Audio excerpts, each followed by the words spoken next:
Hi everybody, welcome to the kitchen. Today we're going to make Egyptian eggplant dip, which is called baba ganoush.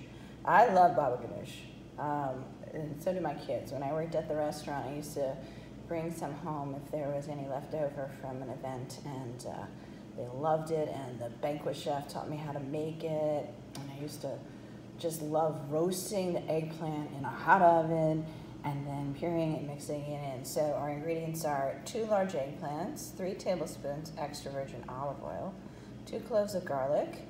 Now, I am not a garlic lover, so I always have everything on the low side of garlic. So if you are a garlic lover, you could make it 4 cloves of garlic, 1 teaspoon of ground cumin, and the juice of 2 lemons, or about a 1/4 cup. So, and kosher salt, and the salt is to taste. So we're gonna have to make it and then taste it and adjust the salt as needed. All right, so here we have our ingredients.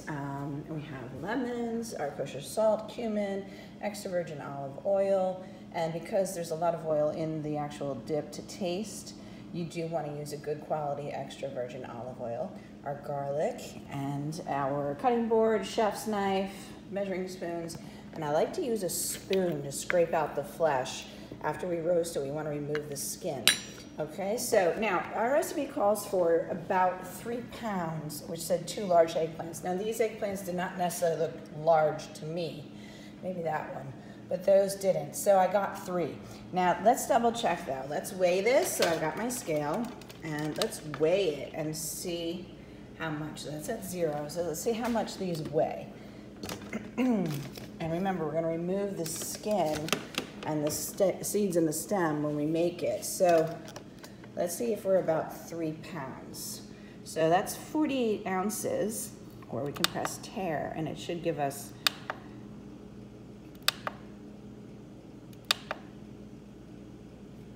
exactly 3 pounds. So how do you like that? So my guess was good to get 3 instead of 2. All right, so when we roast these, we'll remove the skins, and then we can use the flesh from inside. I might even want to try something. I might want to try an experiment, because if you recall, when we're doing our nutrition, we learned the majority of the vitamins are in this dark purple skin, just like blueberries. I actually have some blueberries right here, because I'm going to make the blueberry lemon scones next. So blueberries, see the dark color of the skin?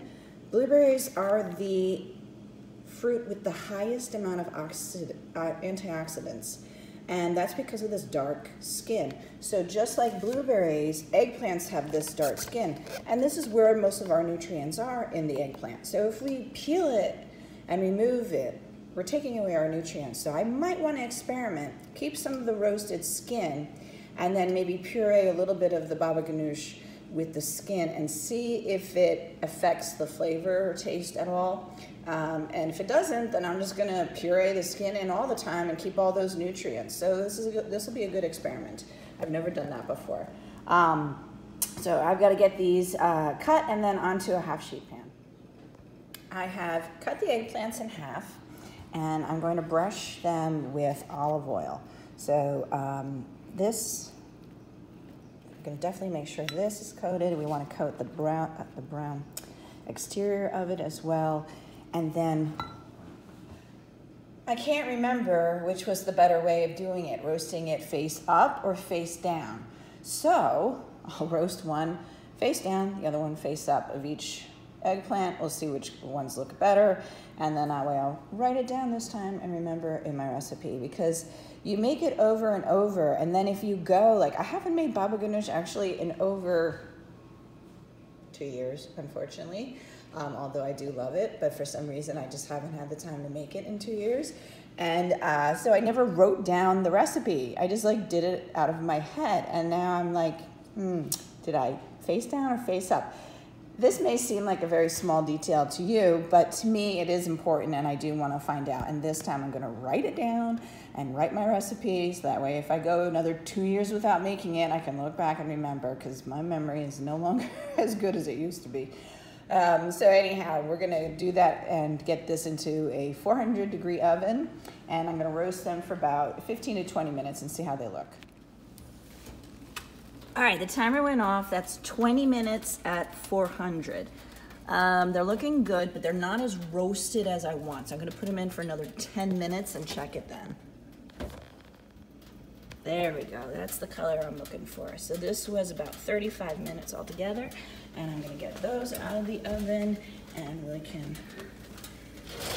we have to let them cool, and then I'm gonna remove the flesh from the skin.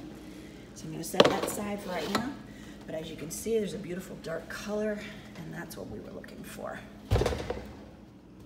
All right, so we have our 2 cloves of garlic. I've already peeled them. Now, I'm not at home, so I don't have my garlic press here, but we have our chef knife, and what we need to do is we are simply going to place the knife on top and then hit it down with the palm of your hand, and that crushes it, and then you just take your knife and you can go over it. Now, we're putting this all in the blender anyhow, so I don't need to worry too much about getting that completely chopped up because it will blend in the blender.